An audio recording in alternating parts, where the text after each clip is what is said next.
제목을 가지고 말씀을 나누도록 하겠습니다. 예수님께서는 마귀의 시험을 이기신 후에 곧바로 사역을 시작하십니다. 예수님은 사역을 하시기 위해서 당신에게 주어진 사명을 다하기 위해서 이 세상에 예수님이 내려오셨습니다. 그래서 예수님께서는 마귀의 시험을 이기시고 물론 세례 요한으로부터 세례를 받죠. 그때 하늘이 열리고 성령이 비둘기같이 쏟아져 내려옵니다. 그리고 음성이 들려옵니다. 이는 내 사랑하는 아들이요 내 기뻐하는 자이니라 라고 하는 하늘의 음성이 쏟아지게 됩니다. 그리고 40일 동안 광야에 성령에 이끌려서 시험을 받으시는데 그 시험을 이기신 후에 곧바로 사역을 시작을 하셨는데 가장 먼저 말씀의 은혜를 나누는 일부터 시작을 하셨습니다. 우리가 생각하기에는 말씀의 은혜보다는 보다 실제적인 은혜가 사람들에게 필요할 것 같은데 이상하게 예수님께서는 그렇게 하시지 아니하시고 실제적으로 필요한 것을 나누지 아니하시고 어떻게 보면 사람들이 제일로 싫어하고 사람들이 기대하지 않는 사람들이 어떻게 보면 관심조차도 여기지 않는 하나님의 말씀의 은혜를 제일 먼저 나누셨던 것입니다. 여러분 약간 좀 이상하죠? 잘 이해가 가지 않지 않습니까? 그러나 분명히 예수님께서는 그의 공생의 사역 가운데서 하나님의 말씀의 은혜를 나누는 일을 제일 먼저 시작하셨다는 것입니다. 왜 그러셨을까요? 여러분 그것은 이유가 분명히 있었습니다. 예수님은 이유 없는 걸음을 옮기신 적이 단 한 번도 없었습니다. 그것은 하나님의 말씀의 은혜를 나누는 일이 우리 사람들에게 가장 절실하고 가장 절박한 일이었기 때문입니다. 당시에 이스라엘 백성들은 겉으로 보기에는 은혜 속에서 잘 먹고 잘 입고 잘 사는 것처럼 보여졌습니다. 하지만 실제로는 전혀 그렇지 아니하고 그들은 마치 어둠 속에서 벌거벗고 살아가는 사람들처럼 완전히 모든 것을 속에 있는 것과 밖에 있는 것을 다 노출하면서 어둠 속에서 살아가고 있었습니다. 말라기 선지자 이후 하나님의 말씀이 단절이 되어졌습니다. 수백 년 동안 정확하게 말씀드리면 400년 동안이나 하나님의 말씀이 이스라엘 백성들 가운데 들려지지 않고 있었다고 하는 사실입니다. 여러분 이것은 기적 중에 기적이 아닐 수가 없습니다. 여러분 이유가 무엇입니까? 사람들이 시나고게라고 하는 회당에 모였고 하나님의 템플이라고 하는 성전에 모여서 예배를 드리는데도 불구하고 사람들이 하나님의 은혜를 받지 못하고 있었음을 의미하는 것입니다. 사람들은 더욱 놀라운 사실은 사람들은 하나님의 은혜를 받지 못했음에도 불구하고 성전에 모였고 회당에 모여서 예배라는 것을 드리고 있었다는 것입니다. 여러분 이것은 기적입니다. 은혜를 못 받고 어떻게 모일 수가 있겠습니까? 기적이에요.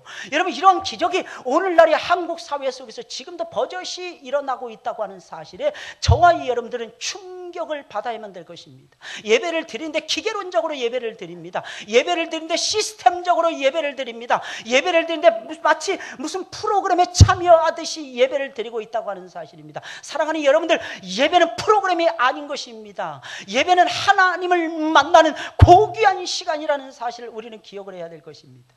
하나님의 음성을 들어야 되는 것입니다. 하나님의 말씀을 들어야만 되는 것입니다. 하나님의 말씀이 예배 속에 떨어져야 되는 것입니다. 내 심장을 파고 들어야 되는 것입니다. 내 심장을 녹여 놓아야만 되더라는 것입니다. 내 눈빛을 다른 눈빛으로 바꿔가야만 되는 것입니다. 내 마음의 생각을 다른 것으로 되돌려 놓아야만 된다는 것입니다. 하나님이 기뻐하시는 생각을 많이 갖도록 만드는 것, 여러분 그것이 바로 예배가 주는 은혜가 아니고 무엇이겠습니까?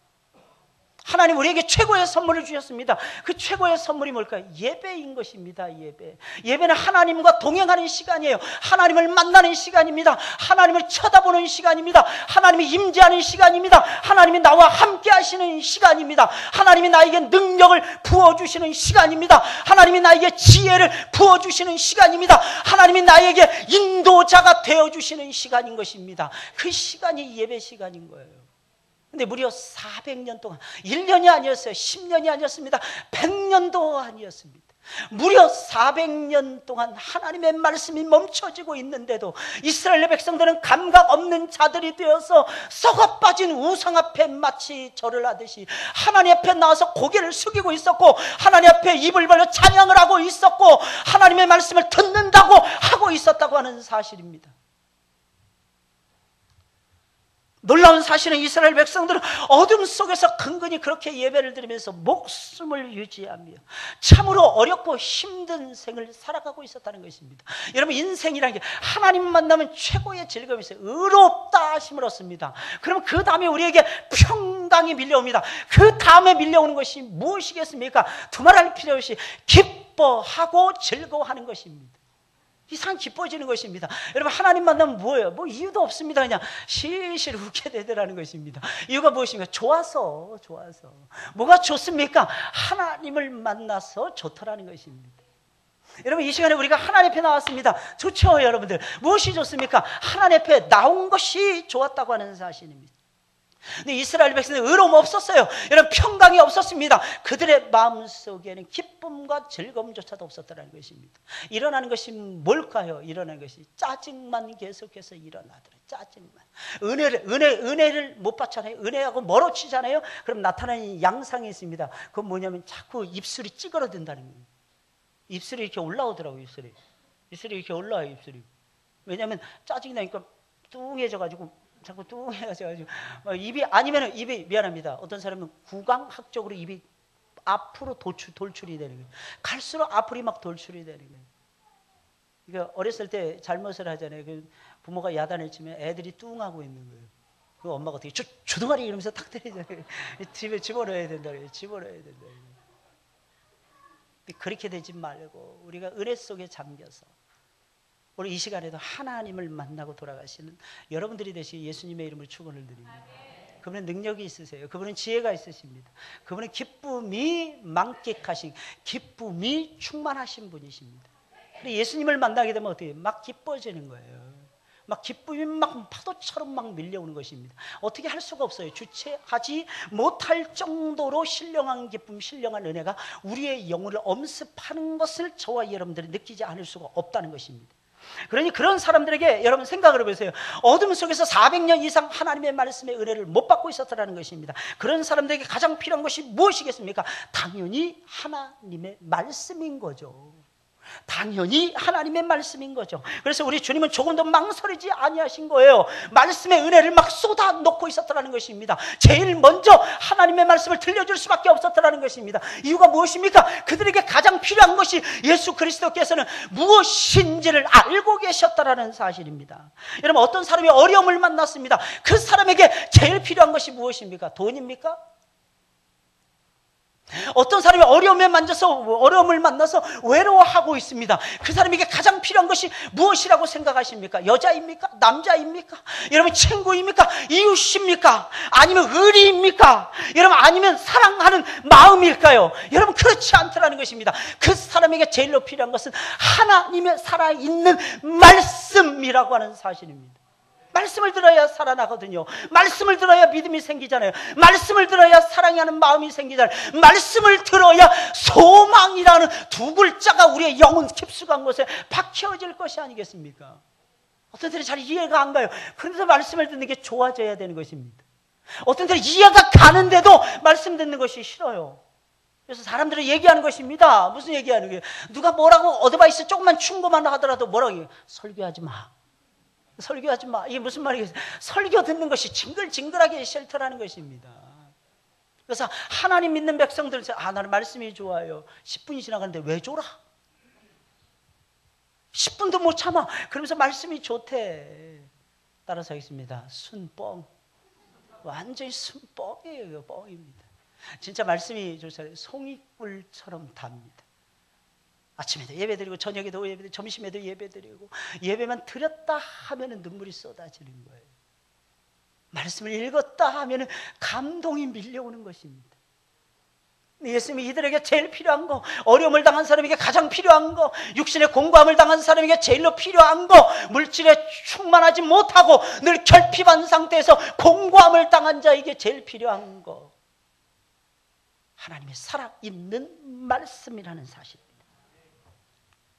물론 그런 것들도 지금까지 제가 나열한 모든 것들도 여러분들에게 필요한 것입니다. 하지만 무엇보다도 우리는 하나님의 말씀이 필요한 사람들이에요. 말씀을 들으면 영혼이 살아납니다. 영혼이 살아나는 것이 얼마나 중요한지 아십니까? 내 영혼이 잘된 같이 내가 범사가 잘되고 내가 강건하기를 원하노라. 시작이 무엇입니까? 시작이 영원히 잘 되는 거예요. 많은 사람들이 나 육신이 잘 된 다음에 예수 믿을래요. 내가 대학 들어간 다음에 대학 들어가는 거 굉장히 소중한 일이라고 저는 생각을 합니다. 그러나 사랑하는 여러분들, 대학 들어가는 거 그거 아무것도 아닙니다. 이 세상에서 제일로 소중한 것이 있다면 하나님의 말씀을 듣는 거예요. 말씀을 듣는 거예요. 어떤 때는 사람도 필요하죠. 사람보다 더 필요한 것이 있습니다. 그것이 무엇인 줄 아십니까? 사람은요, 만났을 때만 좋아합니다. 어떤 때는 만날 때도 말 들으면서 시험을 받을 때가 있어요. 내가 왜 저 인간하고 가까이 해야 되지? 따라서 하겠습니다. 목사님께서도 그러십니까? 목사는 뭐 사람이 아닐까요? 저도 똑같아요. 저도 똑같습니다. 그러니까 여러분들의 심리를 누구보다도 잘하는 거죠. 여러분들의 심리를. 어떤 때는 사람 필요하죠. 사람이 곁에 있다는, 환난 중에 사람이 곁에 있다, 이것만큼 위로가 되는 것이 없습니다. 근데 진짜 환난 만나보세요. 옆에 사람이 있으면 귀찮아집니다. 사람이 있다는 것이 그렇게 피곤해집니다. 차라리 아무도 없었으면 좋겠어요. 그냥 골방에 그냥 틀어박혀서 365일 지나갔으면 좋을 때가 있습니다. 근데 이상하게 그런 시간을 보내다 보면 하늘이 열리고 하나님이 임재하시고 천사들이 내려와서 나를 돌봐주고 있고, 하나님이 안 들려오던 하나님의 생명의 말씀이 드디어 들려지기 시작을 하더라는 것입니다. 하나님 말씀 아무나 들을 수 있는 것이 아닙니다. 준비된 사람만이 들을 수 있는 것입니다. 고난 가운데서 예수 그리스도의 남은 고난에 동참하는 사람들만이 하나님의 말씀을 들을 수가 있는 것입니다. 아무 때나 시시때때로 하나님 말씀이 들려진다면 모두 다 듣죠. 모두 다 사랑하죠. 모두 다 하나님을 기쁘시게 해드릴 수가 있을 것입니다. 그러나 절대로 그렇지 않다는 것을 저와 여러분들이 누구보다도 잘 알고 있지 않습니까? 우리에게 그래서 가장 필요한 것이 무엇입니까? 돈도 아니고 지혜도 아니고 지식도 아니고 명예도 아니고 저와 여러분들이 출세도 아니고 입신양명하는 것도 아니고, 우리 성도들에게 제일로 소중한 것은 하나님의 음성을 듣는 것입니다. 하나님의 음성을 듣는 것. 에녹이 당대의 거부였더라, 성경은 말하고 있지 않습니다. 에녹이 당대의 최고의 학자였더라, 성경은 말하고 있지 않습니다. 에녹이 당대의 최고의 가문에서 출생하였노라, 성경은 말하고 있지 않습니다. 그가 살아있는 동안에 300년을 하나님과 동행하였으니, 이것이 성경의 선언이라는 사실을 우리는 기억해야만 될 것입니다. 우리에게 가장 필요한 것, 두말할 필요도 없이 하나님의 말씀인 것입니다. 이 말씀이 내 영혼을 살리는 거예요. 이 말씀이 내 영혼을 기쁘시게 해줍니다. 이 말씀이 내 영혼에 능력을 부어줍니다. 어떤 능력? 하나님을 사랑할 수 있는 능력. 어떤 능력? 이웃을 내 몸과 같이 아껴줄 수 있는 능력. 어떤 능력? 늘 앉으나 서나 좋은 일이 있으나 굳은 일이 있으나 형통할 때나 아니면 불통할 때나 하나님 안에서 기뻐할 수 있는 능력. 이 능력은 하나님의 말씀만이 줄 수 있는 엄청난 능력인 것입니다. 놀라운 사실은 이렇게 해서 내 영혼이 살아나잖아요. 몸도 살아나요. 내 몸만 살아나는 것이 절대로 아닙니다. 내 삶도 튼튼한 반석 위에 세워지는 거예요. 그 모든 사람들이 다 부러워해요. 할렐루야. 아직 그런 걸 은혜를 못 받아보셔서 그죠? 잘 모르겠죠? 모든 사람들이 부러워해요. 나도 당신처럼 됐으면 좋겠어. 나 당신처럼 살았으면 좋겠어. 게다가 또 좀 느끼한 사람들은 와서 자기 어떻게 해서 그렇게 살아? 나도 자기처럼 되면 안 될까? 벌써 끈끈한 관계는 자기라고 부르는, 좀 먼 관계는 당신이라 알고 끈끈한 관계 유지해 가시길 예수님의 이름으로 축원을 드립니다. 누구와? 하나님과. 그럼 우리 주님께서는 제일 먼저 말씀의 은혜를 나누셨는데, 우리 주님께서는 말씀의 은혜를 어떻게 나누셨습니까? 첫째로 주님께서는 성령의 권능을 따라서 말씀의 은혜를 나누셨습니다. 하나님 말씀 어떻게 나누는지 잘 들으셔야 돼요. 오늘 오후에 또 셀장 세미나가 있습니다.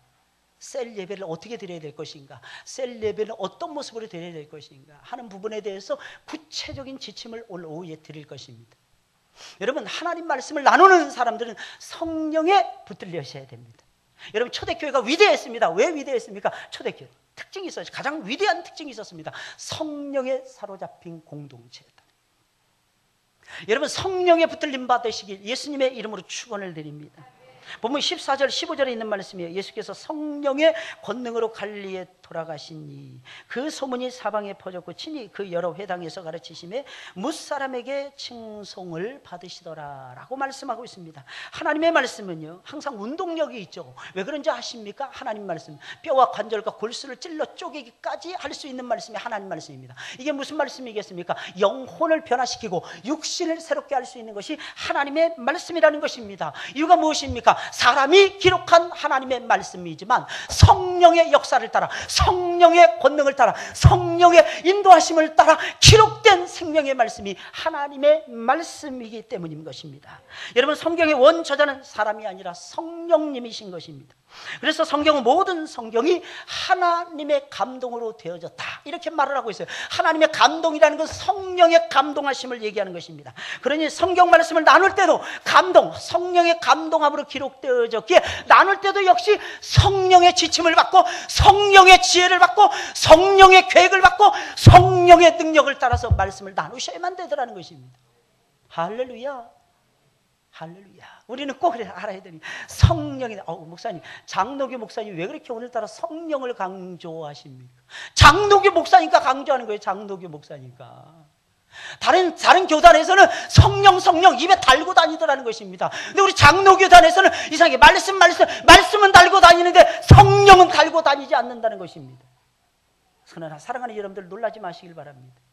에베소서 5장에 있는 말씀, 중심에 있는 말씀, 술 취하지 말라 이는 방탕한 것이니 오직 성령의 충만을 받으라, 시와 찬미와 신령한 노래로 하나님을 노래하라 라고 하는 말씀이 주께 계속해서 감사하라, 이 말씀이 계속 쏟아져 나오고 있습니다. 근데 골로새 3장에 있는 말씀을 보니까 이 말씀이 동일하게 똑같이 나오는데 앞에 머리만 달라집니다. 앞에는 술 취하지 말라 이는 방탕한 것이니 오직 성령의 충만을 받으라 이렇게 논지하고 있는데, 골로새 3장에서 그리스도의 말씀이 충만하게 너희 가운데 임하사, 말씀이 완전히 달라지죠 여러분. 그러나 달라진 것이 아닙니다. 이유가 무엇입니까? 그리스도의 충만한 말씀이 곧 성령의 역사하심이거든요. 성령이 역사하신다, 이건 말씀이 역사한다는 것을 의미하는 것입니다. 말씀이 역사하신다, 이게 무슨 뜻이겠습니까? 성령께서 창조에 역사하신다, 구원에 관여하신다, 통치에 역사하신다, 인도하심에 역사하신다, 능하게 하신다, 축복하심에 역사하신다, 이런 뜻인 것입니다. 사랑하는 여러분들, 믿으시길 예수님의 이름으로 축원을 드립니다. 어때요 여러분들? 공부할 때 성령의 인도하심을 따라 공부하십니까? 책을 보시는데도 성령께 지혜를 빌려서 책을 보십니까? 따라서 하겠습니다. 목사님, 하나님께 미안하게 그런 것까지 미안하죠. 심지어는요 여러분들 밥 숟가락 뜰 때도 성령에 의지해서 뜨셔야 됩니다. 왜? 성경처럼 먹든지 마시든지 무엇을 하든지 하나님의 영광을 위해서 하라. 하나님의 영광을 위해서는 성령이 취해 계셔야 됩니다. 뇌경색이라든지 뇌졸증이라든지 파킨슨병이라든지 이런 질환에 걸려 계신 분들 손도 제대로 못 움직이시잖아요. 이게 성령의 역사하심이 아니고서는 움직인다는 것이 힘들 때가 있어요. 그런 날이 오기 전에 여러분들 더욱 성령에 의지해서 여러분들의 인생을 꾸려 나가시길 예수님의 이름으로 축원을 드립니다. 특별히 말씀을 증거합니다. 예수님 성령에 의지해서 하나님의 말씀, 성령의 권능으로 말씀을 증거하고 계셨더라는 것입니다. 40일 동안이나 굶주리면서 마귀의 시험을 받으셨는데 무슨 힘이 있겠습니까? 그러나 성령의 권능이 임하시자 조금도 망설이지 아니하고 그 권능을 따라 예수께서는 갈릴리로 돌아가셨던 것이며, 갈릴리로 돌아가서 거기에서 성령의 권능을 따라서 말씀의 은혜를 나누셨던 것입니다. 모든 사역은, 이 세상에 존재하는 모든 일들은 성령의 권능으로 시작이 되는 것이고 성령의 권능으로 그 과정을 지나가는 것이며 성령의 권능으로 말미암아 결과가 만들어지게 되는 것입니다. 특별히 말씀의 은혜를 나누는 귀한 사역은 성령의 권능을 받지 않으면 절대로 나눌 수가 없는 것입니다. 그래서 우리 주님께서는 사도행전 1장 8절을 통해서 오직 성령이 너희에게 임하시면 너희가 권능을 받고, 이게 무엇입니까? 성령의 권능이라는 것입니다. 예루살렘과 온 유대와 사마리아와 땅끝까지 이르러 내 증인이 되리라. 성령이 임해야 권능이 임하는 것입니다. 권능이 임해야 부활의 증인, 십자가의 증인으로 저와 여러분들이 살아갈 수가 있게 되는 것입니다. 사랑하는 여러분들이요, 왜 말씀을 들음에도 불구하고 은혜를 받지 못하는 것입니까? 이런 말씀을 들으면 은혜를 받아야 정상이 아니겠습니까? 왜 말씀을 들으면서도 은혜를 받지 못하는 것입니까? 가장 큰 이유가 있습니다. 먼저 말씀들을 마음의 준비를 하지 않은 상태에서 하나님 말씀을 듣기 때문입니다. 마음의 준비가 먼저라는 것입니다. 간절함이 먼저라는 거예요. 애절함이 먼저라는 것입니다. 하나님 말씀 듣고 내가 살아야 되겠다, 내가 저 말씀 먹고 내가 일어나야 되겠다, 내가 왜 시험에 들어있지, 내가 왜 이렇게 뒤에 처져 있지, 내가 왜 제자리 걸음하고 있지, 내가 뛰어나가야 되는데 라고 생각하는 사람은 말씀에 헐떡거리면서 사슴이 시냇물을 찾음같이, 사슴이 시냇물을 찾아 갈망하는 것처럼 하나님 말씀 들을 준비를 하고 하나님 말씀을 듣게 될 것입니다. 할렐루야. 제발 사랑하는 여러분들 믿으시길 바랍니다. 내가 깨어있는 사람인지 아닌지 아주 쉽게 알 수 있습니다. 내 모습 그냥 보이잖아요. 내 모습 그냥 보이잖아요. 하나님 말씀 듣는데도 불구하고 그 말씀에 대한 갈망이 있냐, 갈증이 있느냐는 것입니다. 난 다 알아.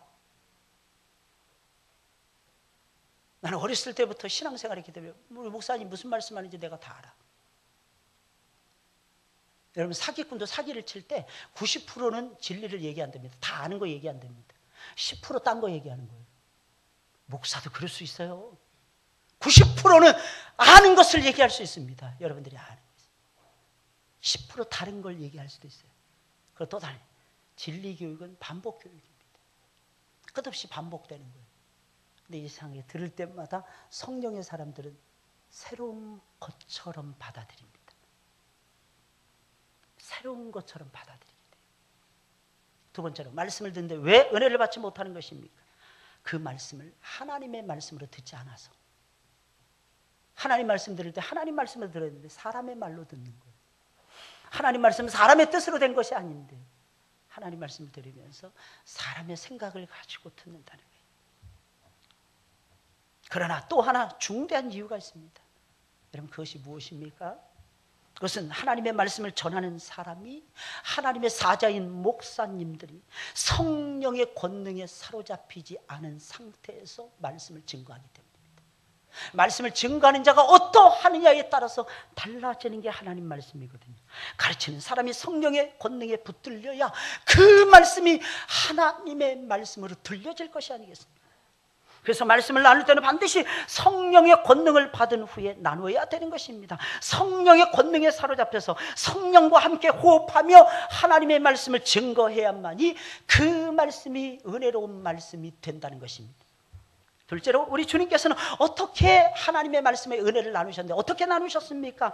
회당에서 말씀의 은혜를 나누셨습니다. 오늘 보면 14절 16절에 있는 말씀입니다. 예수께서 성령의 권능으로 갈릴리에 돌아가시니 그 소문이 사방에 퍼졌고 친히 그 여러 회당에서 가르치심에 뭇사람에게 칭송을 받으시더라. 예수께서 그 자라나신 곳 나사렛에 이르사 안식일에 자기 규례대로 회당에 들어가서 성경을 읽으려고 서심해라고 말씀하고 있습니다.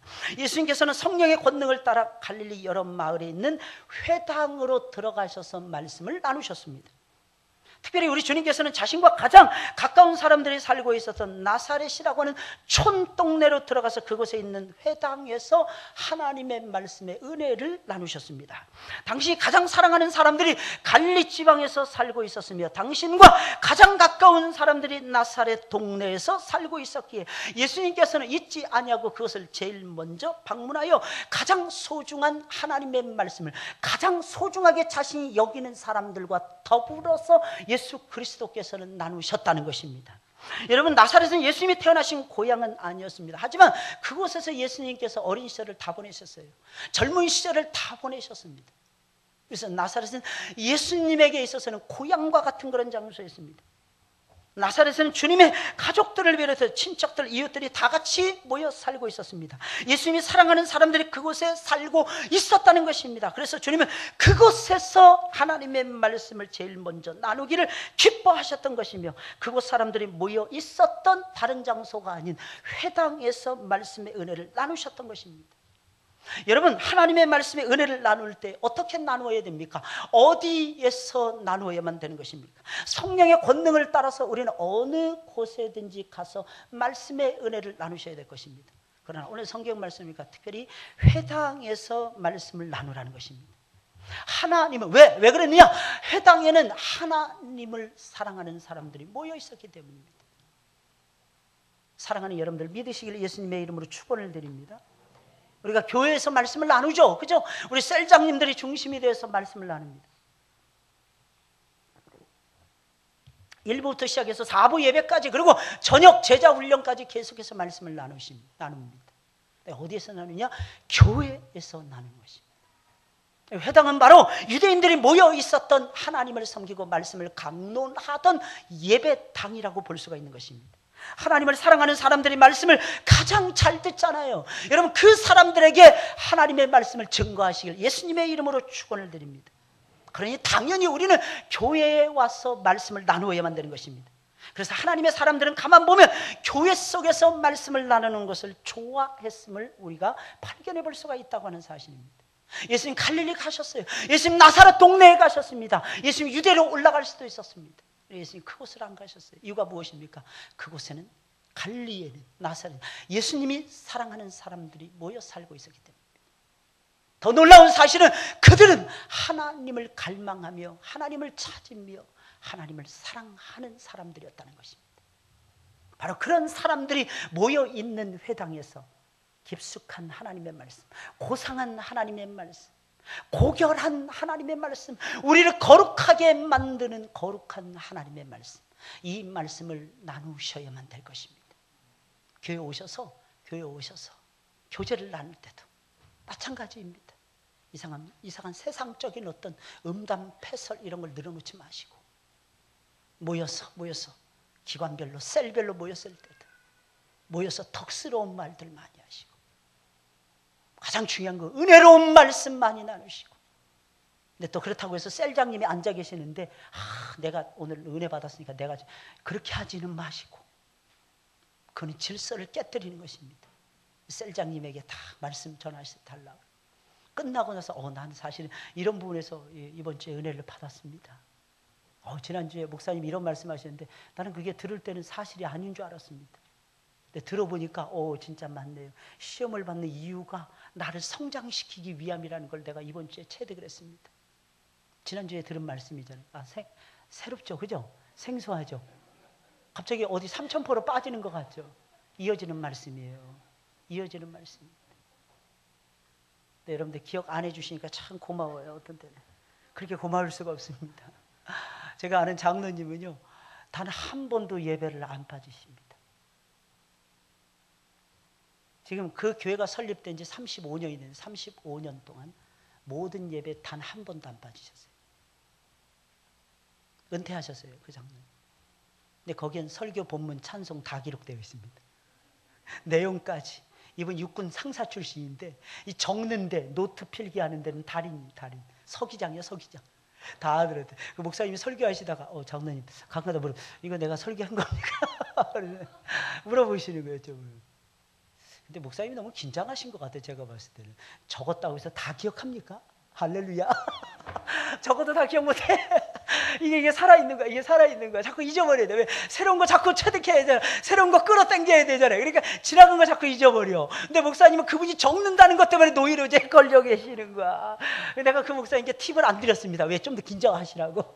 좀 더 긴장하시면 설교하시라고. 얼마나 감사한지 몰라요. 하나님 말씀의 은혜는 어디서 나요? 교회 속에서 나눌 때 제일 행복합니다. 물론 신방 갈 때도 너무너무 행복해요. 그것이 교회니까. 움직이는 교회잖아요. 여러분들이 움직이는 성전, 움직이는 교회들이잖아요. 10월 달에 이제 셀별로 이제 신방을 합니다. 저는 지금도 기대합니다. 하나님 무슨 말씀을 주실까? 약간의 힌트는 주셨는데 보다 분명하고 구체적인 말씀은 저한테 안 주셨어요. 10월 3일 날 우리 찬양대가 야유회를 떠납니다. 어젯밤에 느닷없이 대장님이 저한테 뿔고 우리 집 이제 목양실 문을 쓱 열고 들어오는 거예요. 목사님, 그러시고 왜요? 그랬더니 말씀하고 제목하고 말씀 그 본문하고 좀 주세요. 아무것도 준비 안 했는데. 아유 목사님 작년에는 이맘때쯤 떨어뜨려 주셨는데 왜 안 주십니까? 그게 내 마음이지. 아니죠. 하나님 마음이죠. 하나님이 안 주시는데 제가 어떻게 합니까?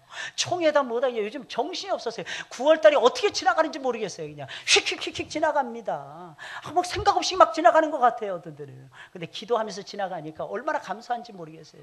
근데 아무쪼록 기다려야 될 때가 있습니다. 하나님 말씀 아무 때나 뚝뚝 떨어지는 것이 아닙니다. 하나님이 계획하신 시간에, 하나님이 계획하신 때에, 하나님이 계획하신 사건에 맞춰서, 하나님이 계획하신 장소에서 하나님께서 떨어뜨려 주신다고 하는 사실입니다. 어떻게 떨어지냐? 회당 가운데서 나누기를 원하십니다. 교회 중에 하나님의 말씀이 떨어지는 것입니다. 이것이 무엇인지 아십니까? 그리스도의 임재하심입니다. 말씀의 임재는 말씀의 본체 되신 말씀이 육신이 되어 우리 가운데 거하심에 우리가 그 영광을 보니 아버지의 독생자의 영광이에요. 은혜와 진리가 충만하더라 그랬잖아요. 예수 그리스도의 임재하심입니다. 하나님의 임재죠. 우리의 왕이신 왕의 임재하심입니다. 그러니 왕의 역사가 우리 가운데 일어나지 않을 수가 있겠습니까? 어찌 왕의 권능이 우리의 삶 가운데 행사되지 않을 수가 있겠습니까? 그래서 늘 느끼는 것 같아요. 하나님의 권능, 하나님의 두나미스, 하나님의 그 권세, 하나님의 오소리티, 그것이 우리의 삶 가운데 충만하게 임재하는 것 같습니다. 언제 말씀의 권능을 타고 교회 속에 하나님의 말씀이 선포가 되어졌을 때. 마지막 세 번째로 예수님께서는 다른 어떤 것을 나눈 것이 아니라 주님 자신에 대한 말씀을 나누셨습니다.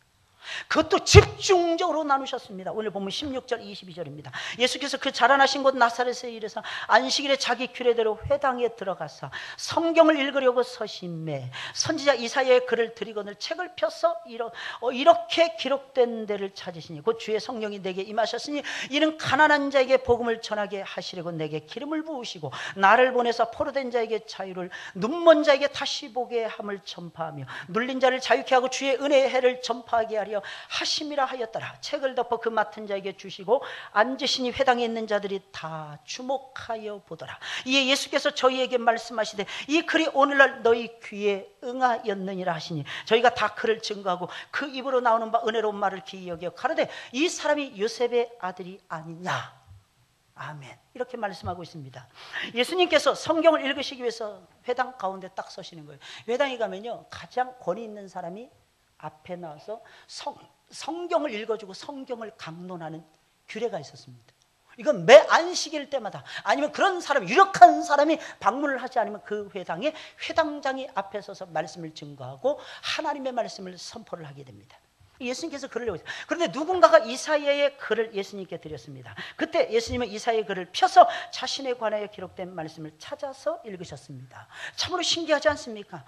말씀을 읽으려고 섰는데 하필이면 이사야의 글을 줄게 무엇이겠습니까? 이사야의 글은 메시아에 관한 예언으로 가득 차 있는 가장 존귀한 구약의 말씀입니다. 여러분 이사야의 말씀을 가리켜 제5복음서라고 읽었습니다. 이게 무슨 말이겠습니까? 마태, 마가, 누가, 요한복음 다음에 제5복음서라는 거예요. 여러분 신구약성은 66권으로 이루어져 있습니다. 이사야 말씀은 66장으로 이루어져 있습니다.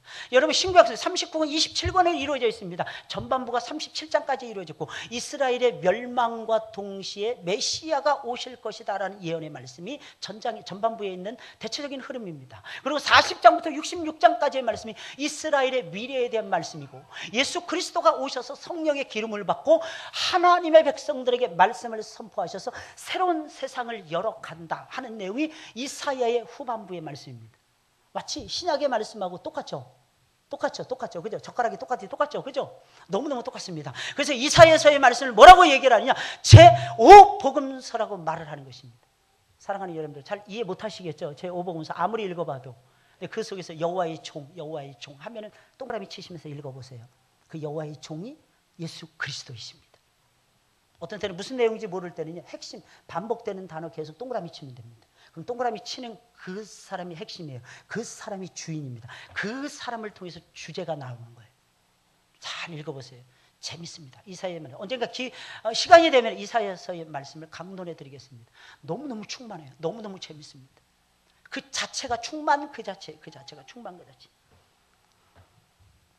이사야의 글은 메시아에 대한 예언으로 가득 차 있는 존귀한 말씀입니다.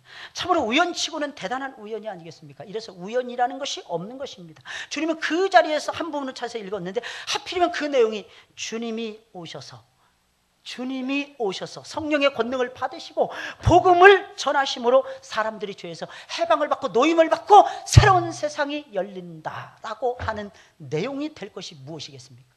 여러분, 이 말씀은 두 장을 요약한 것입니다. 이사야 35장 5절부터인가요? 거기에 그 내용이 소경이 눈을 뜨고 안진뱅이가 걷고 하는 내용이 이사야 35장 5절부터인가 7절까지 내용이 나옵니다. 그리고 이사야 61장 1절과 2절의 내용이 나오는 것입니다. 그 1절과 2절의 내용이 주된 것을 파와서 옮겨놓은 것이 바로 이 말씀이라는 것입니다. 주의 성령이 내게 임하셨으니 이는 가난한 자에게 복음을 전하게 하시려고 내게 기름을 부으시고 나를 보내서 포로된 자에게 자유를 눈먼 자는 없습니다. 이것은 이사야 35장에서 끄집어 드린 것입니다. 다시 보게 함을 전파하며 눌린 자를 자유케 하고 주의 은혜의 해를 전파하게 하려 하십니다. 무슨 뜻이겠습니까? 우리가 살아가는 이 세상에 대한 조명은 성경 말씀을 통해서만이 되는 것입니다.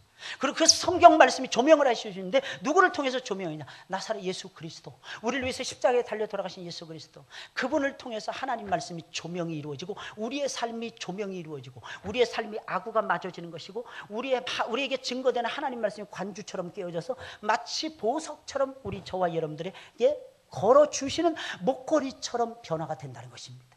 사랑하는 여러분들, 믿으시길 예수님의 이름으로 축원을 드립니다. 주님께서 책을 읽고 자리에 앉으시자 사람들은 예수님을 주목하여 보았습니다. 아무도 쉽게 읽지 않는 말씀을 예수님이 너무나도 쉽게 읽으시고 사람들에게 선포를 하시자 사람들이 깜짝 놀라며 예수님을 바라볼 수밖에 없었습니다. 바로 그때 주님께서는 이 글이 오늘날 너희 귀에 응하였느니라. 이게 무슨 응하였느니라? 이게 무슨 말이냐? 너희 가운데 이루어졌느니라. 무슨 말이겠습니까? 그렇게 예수님이 오셨잖아요. 그렇게 예수님이 성령의 기름을 부음을 받아서 지금 하나님의 말씀을 증거하고 있잖아요. 그러니까 그들의 영혼이 재창조가 된 것입니다. 살아나게 된 것입니다. 죽어 있었던 영혼들이 살아나는 기적과 같은 역사가 이루어진 것입니다. 그래서 예수님 너희 귀에 이루어졌느니라. 할렐루야. 여러분, 언제 살아납니까? 언제 살아납니까? 말씀을 들을 때 살아나는 거예요. 하나님 말씀 들으시고 병고침의 은혜를 받으시길 바랍니다. 말씀의 은혜를 받으시고 여러분들의 생애가 새로워지기를 예수님의 이름으로 축원을 드립니다. 말씀의 은혜를 받으시고 드시던 자시던 약들 전부 다 끊어버리시고 기쁨과 즐거움이 충만해서 하나님을 노래하는 변화되어진 안진뱅이들이 되시길 예수님의 이름으로 축원을 드립니다. 그래서 깜짝 놀란 거예요. 이 사람이 요셉의 아들이 아니야? 놀라운 역사가 일어나니까, 말씀의 놀라운 역사가 일어나니까. 말씀의 은혜를 나눌 때는 예수님에 대한 말씀을 꼭 나누세요. 예수님이 핵심입니다. 말씀의 주제는 예수님입니다. 물론 다른 것들도 중요한 것들 많습니다. 예수님이 최고이십니다. 예수, 그 귀한 예수, 그 예수가 우리 마음 가운데 들어오셔야 됩니다. 그 예수가 우리의 삶 가운데 들어오셔야 됩니다. 그때 뭐가 있나요? 변화되는 역사가 일어나는 거예요. 변화되는 역사. 사람들이 말씀하는데 깜짝 놀랐어요. 어떤 분 설교하는데 하나도 내가 못 알아듣겠어요. 따라서 하겠습니다. 목사님이 미련해서 그런 거예요. 그럴까요? 와, 저는 이 말씀에 대해서 어느 정도 이렇게 좀 그래도 어렸을 때부터 이렇게 어느 정도 안다, 인지한다, 그리고 그대로 믿는다 이렇게 믿었던 사람인데, 도대체 방언도 그런 방언 나 처음 들었어요. 방언도 웬만큼 들으면은 제가 대충 알거든요. 저게 좋은 방언이거나 어떤 방언이래 대충 알거든요. 이거는 그것도 못 잡겠어요. 저건 좋은 말씀인지 나쁜 말씀인지 하나도 모르겠는 거야, 하나도 모르겠는 거야. 말씀의 골짜기 가운데 들어가야 돼. 그 속에서 깊은 샘물을 파고 갈아서 성령의 은혜가 수면 위로 떠올라져야 되는데 이런 거 없이 말씀을 그냥 학적으로만, 지식적으로만, 그것도 자기가 어디서 들은 이상한 개똥 철학 비슷한 거 가지고 막 억장이 막 무너져 내립니다. 사랑하는 여러분들, 말씀이 곧 생명이에요. 저는 말씀 없는 세상 기대할 수 없습니다. 이 강단을 위해서 그래서 여러분들은 늘 줄기차게 기도하시는 것입니다. 왜? 이 강단이 살아있어야 여러분들의 영혼이 살기 때문입니다. 더 나아가서 여러분들의 자녀들이 살아나요. 자녀들이 살아난다니까. 그 자녀들이 푸른 의의 나무가 되어서 하나님의 영광을 꽃피는 그 날이 올 때까지 우리는 이 강단을 위해서 기도하셔야 되는 것입니다. 우리는 말씀의 은혜를 나누면서 살아야 됩니다. 그래야 여러분들의 생명이 살아납니다. 여러분들이 죽지 않습니다. 어떻게 나누어야 될까요? 성령의 권능에 의지해서. 어디서 나누어야 될까요? 교회 속에서, 성도들과의 만남 속에서. 무엇을 나누어야 될까요? 예수님 그리스도라는 것을 나누셔야 됩니다. 지저스 이시 그리스도, 크라이스트라는, 더 크라이스트라는 것입니다. 유일하신 크라이스트라는 것입니다. 예수 그리스도, 지저스 크라이스트를 나눌 때 놀라운 사실은 생명의 역사가 일어나게 됩니다. 할렐루야! 이렇게 여러분들이 되시길 예수님의 이름으로 축원을 드립니다. 집중적으로 나누세요. 이유가 무엇입니까? 주님이 곧 길이요 진리요 생명이시기 때문입니다. 길이요 진리요 생명이시라는 거예요. 우리 찬송 부르면서 준비하신 예배